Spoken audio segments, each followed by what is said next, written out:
నమస్తే, నేను Siri. AP deputy CM Pawan Kalyan గారు అయితే గత హయాంలో ఉన్న ప్రభుత్వ నాయకులు ఎవరైతే ఉన్నారో అంటే జగన్మోహన్ రెడ్డి గారి చీకటి రహస్యాన్ని అయితే బయటపెట్టడం జరిగింది. అది ఢిల్లీ వరకు తీసుకెళ్లడం జరిగింది. ఇంతకీ మరి జగన్మోహన్ రెడ్డి గారి చీకటి రహస్యం ఏంటనేది మనకు వివరించడానికి మనతో పాటు ఉన్నారు ప్రముఖ senior journalist, political analyst CS Rao గారు. నమస్కారం సార్. నమస్తే సార్, ఇప్పుడు చూస్తుంటే పవన్ కళ్యాణ్ గారు గత హయాంలో ఉన్న జగన్మోహన్ రెడ్డి గారి చీకటి రహస్యాన్ని గుర్తించారు, దాన్ని ఢిల్లీ వరకు కూడా తీసుకెళ్లారని చెప్పేసి కొన్ని వార్తలు వస్తున్నాయి. అసలు అది ఏంటంటారు సార్? ఏ ప్రభుత్వానికైనా కానీ కొన్ని బయటికి చెప్పేవి ఉంటాయి, బయటికి చెప్పనటువంటివి కొన్ని ఉంటాయి. అందుకే కొన్ని జీవోలను ఏం చేస్తుంటారంటే కొన్ని రహస్యంగా పెడుతుంటారు, పబ్లిక్ డొమైన్లో పెట్టరు. జనరల్గా పబ్లిక్ డొమైన్లో పెట్టాలి, కానీ కొన్ని పెట్టరు. అదేమంటే అది కొన్ని రహస్య జీవోలు అవి అని అంటారు. ఇప్పుడు రైట్ టు ఇన్ఫర్మేషన్ యాక్ట్ కింద అడిగినప్పటికి కూడా అవి చూపించరు మనకి. దానికి ఏం చెప్తారంటే ఇది రహస్యంగా ఉండాల్సినవి, అది ప్రభుత్వానికి ఉండేటువంటి రైటు ఏదో చెప్తారు, ఇవ్వరు. అందుకే ఏ ప్రభుత్వాలకైనా కానీ మనకు కనిపించేటువంటి డెసిషన్స్ కొన్ని కనిపించినటువంటి డెసిషన్స్ కొన్ని ఉంటాయి. జగన్మోహన్ రెడ్డి గారు 2019 నుంచి 2024 వరకు ముఖ్యమంత్రిగా ఉన్నప్పుడు ఆయన చేసినటువంటి అత్యంత రహస్యమైనటువంటి ప్రమాదకరమైనటువంటి కుట్ర లేదంటే మోసం ఏంటంటే విశాఖకు సంబంధించినటువంటి ఇష్యూ. ఏంటి ఆ విశాఖకు సంబంధించిన ఇష్యూ అని అంటే, పవన్ కళ్యాణ్ గారి దగ్గరికి ఈ మధ్య కార్మికులు రావడం జరిగింది.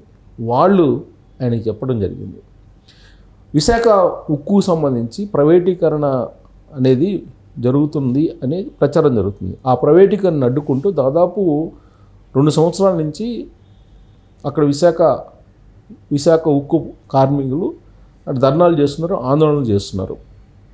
వాళ్ళు పవన్ కళ్యాణ్ గారిని కలవడం జరిగింది. ఆదివారం రోజు డిప్యూటీ సీఎం పవన్ కళ్యాణ్ గారిని కలవడం జరిగింది. కలిసి విశాఖ ఉక్కు ప్రైవేటీకరణను మీరు ఆపండి, అప్పుడు ఇంతకుముందు పబ్లిక్ సెక్టార్ కంపెనీగా ఉన్నటువంటి ట్రెడ్జింగ్ కార్పొరేషన్ ఏ విధంగా అయితే మీరు ఆపగలిగారో దీన్ని కూడా మీరు ఆపండి. మీరు ఎన్డీఏలో భాగస్వామిగా ఉన్నారు కాబట్టి మీరు ఆపగలరు, మీరు ఆపి మమ్మల్ని ఆదుకోండి అని చెప్పి వాళ్ళు అభ్యర్థించడం జరిగింది. దాదాపు అక్కడ సుమారుగా 15,000 మంది ఏమో కాంట్రాక్ట్ ఉద్యోగులు ఉన్నారు, అలాగే 12,500 మంది ఉద్యోగులు ఉన్నారు, 14,000 మంది కాంట్రాక్టు ఒప్పంద ఉద్యోగులు ఉన్నారు, అవుట్సోర్సింగ్ సిబ్బంది. అంటే వెరసి మొత్తం 30,000 మంది ఉద్యోగులు ఉన్నారు అక్కడ. ఈ 30,000 మంది ఉద్యోగులు ఇది కనుక ప్రైవేటీకరణ చేస్తే ఏమవుతుంది అనేది వీళ్ళ యొక్క ఆందోళన. అందుకే మీరు ప్రైవేటీకరణను అడ్డుకోండి అని చెప్పి చెప్పడం జరిగింది.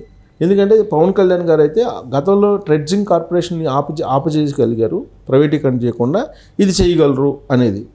ఈ ఉద్యమంలో దాదాపు 32 మంది చనిపోయారు.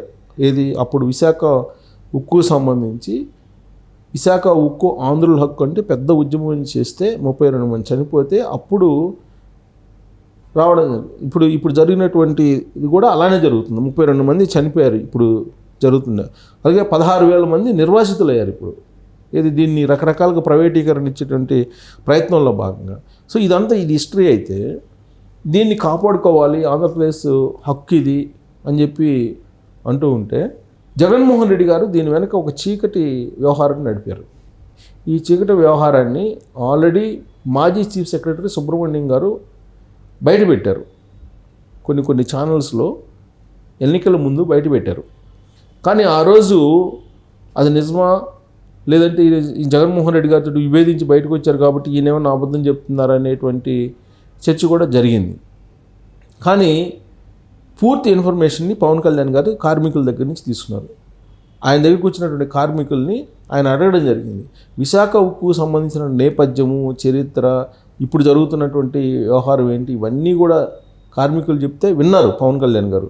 విని దీన్ని సెయిల్లో కలిపి దీన్ని ఆదుకోవాలి, అలాగే విశాఖ ఉక్కు పరిశ్రమకి సొంత మైనింగ్స్ కావాలి, ఇలాంటి ప్రపోజల్స్ 4-5 వాళ్ళు చెప్పారు పరిష్కారం కోసం. ప్రైవేటీకరణ చేయకుండా దీన్ని లాభాల బాట పట్టించాలంటే కనుక కొంత ఫండింగ్ సపోర్ట్ చేయాలి, ఇలాంటి ఒక 4-5 సూచనలు చెప్తే విన్నారు. విని ఖచ్చితంగా వీటిని నేను కేంద్ర ప్రభుత్వం దృష్టికి తీసుకెళ్తాను, ప్రైవేటీకరణను ఆపేస్తామని చెప్పారు.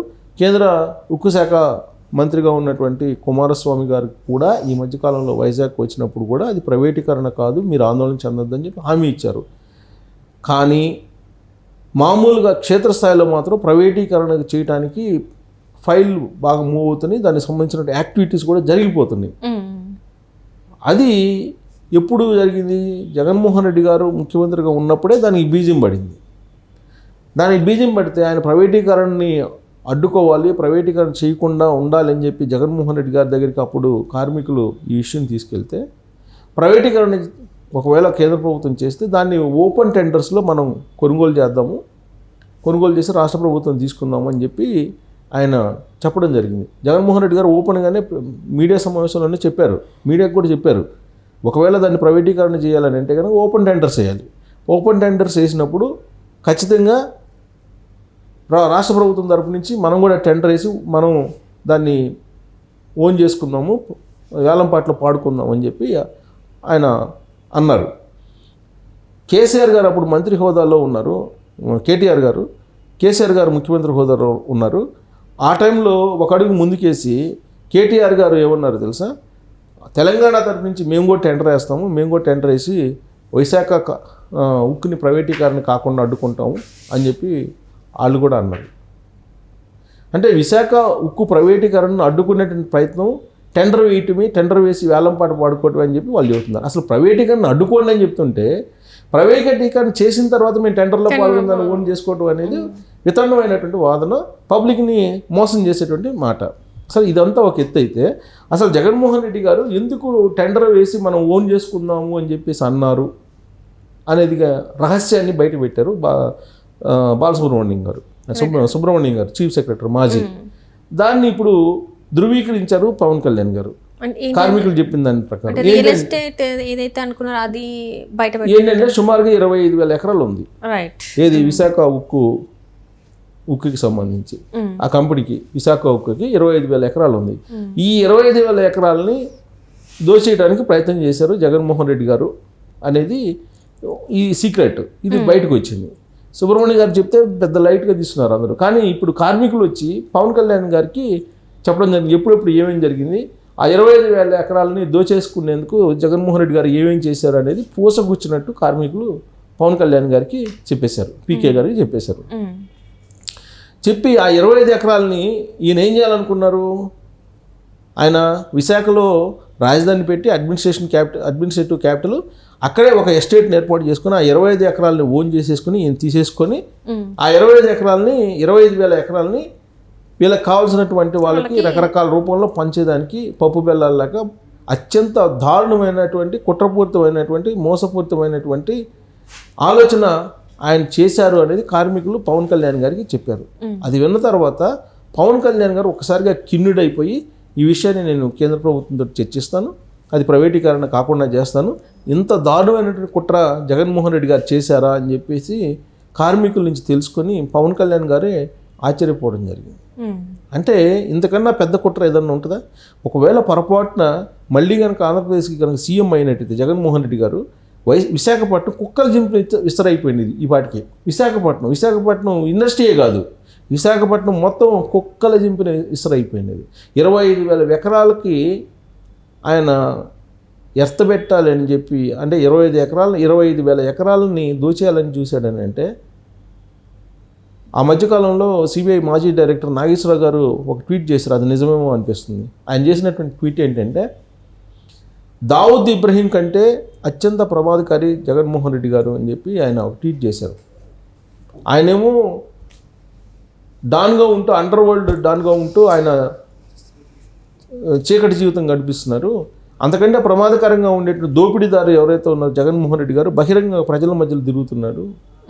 పాపం దావుద్ ఇబ్రహీం తెలియదు, జగన్మోహన్ రెడ్డి అనుసరించేటువంటి పద్ధతులు ఆయన కూడా అనుసరిస్తే ప్రజల్లోకి వస్తే ప్రజలు కూడా ఆయన్ని కూడా గెలిపిస్తారు. ఇతనేమో పబ్లిక్లో ఉండి డాన్గా వ్యవహరిస్తూ దోచేసుకుంటున్నాడు, ప్రకృతి సంపదను, ప్రజా సంపదను, జాతి సంపదను దోచుకుంటున్నాడు. అతనేమో చీకట్లో డాన్గా వెళ్తున్నాడు. కాబట్టి అక్కడ నీకు దావుద్ ఇబ్రహీం కంటే ప్రమాదకరం జగన్మోహన్ రెడ్డి అని చెప్పి చెబుతున్నాడు. ఆ ట్వీట్ చూసినప్పుడు నేను అనుకున్నా ఏంటి ఎంత సిబిఐ మాజీ డైరెక్టర్ ఉండి ఎంత సీరియస్ పెట్టారు ఏంటి, ఎంత ట్వీట్ భయంకరమైన ట్వీటు అని. ఇప్పుడు ఈ విశాఖలో 25,000 ఎకరాలని దోచేసుకునేటువంటి కుట్ర బయటకు వచ్చింది. ఇది విన్న తర్వాత నిజంగా ఆయన చేసినటువంటి ట్వీటు గుర్తొచ్చింది నాకు. ఇంత భయంకరమైనటువంటి కుట్ర చేశారా అంటే నిజంగానే దావుద్ ఇబ్రహీం కన్నా కూడా ప్రమాదకరీతను అనేటువంటి భావన ఈ కార్మికులు పవన్ కళ్యాణ్ గారికి చెప్పినప్పుడు పవన్ కళ్యాణ్ గారు కిన్నుడైపోయిన న్యూస్ చూసిన తర్వాత నాకు అనిపించింది. సో అంటే అంత భయంకరమైనటువంటి చీకటి కుట్ర విశాఖపట్నం మీద జగన్మోహన్ రెడ్డి గారు చేశారు. ఆ దేవుడు ఉన్నారు కాబట్టి ఆంధ్రప్రదేశ్ ప్రజలు అదృష్టవంతులు కాబట్టి జగన్మోహన్ రెడ్డి గారు మళ్ళీ 2024లో ముఖ్యమంత్రి కాల. ఒకవేళ అయినట్టయితే అత్యంత దారుణాలు చూడాల్సి వచ్చిండేది. ప్రత్యేకించి విశాఖ కుక్కలు చింపిన ఇసురు అయిపోయినది అని చెప్పి మనం విశ్లేషణ చేసుకోవచ్చు. Right sir, right. Thank you so much sir.